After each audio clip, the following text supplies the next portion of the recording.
খুলনার চাঞ্চল্যকর বিভিন্ন হত্যা, মাদক, বিস্ফোরক ও চাঁদাবাজি মামলার পলাতক ও কুখ্যাত সন্ত্রাসী চিংড়ি পলাশকে যশোর থেকে গ্রেফতার করেছে র‍্যাব-৬। শনিবার ৭ ডিসেম্বর ২০২৫ রাতে র‍্যাব-৬ সিপিসি-৩ যশোরের একটি চৌকস দল গোপন সংবাদের ভিত্তিতে সাদেক দারোগার মোড় এলাকায় অভিযান চালিয়ে তাকে আটক করে।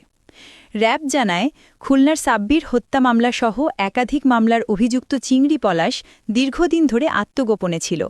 গোপন সূত্রে তার অবস্থান নিশ্চিত হয়ে র‍্যাব সদস্যরা অভিযান পরিচালনা করে তাকে গ্রেফতার করে। গ্রেফতারকৃত পলাশের বাড়ি খুলনা মহানগরীর সোনাডাঙ্গা থানাধীন গোবরচাকায়।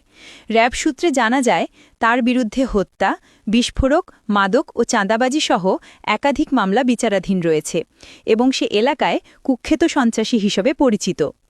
গ্রেফতারের পর চিংড়ি পলাশকে পরবর্তী আইনানুগ ব্যবস্থা গ্রহণের জন্য খুলনার রূপসা থানা পুলিশের কাছে হস্তান্তর করা হয়েছে।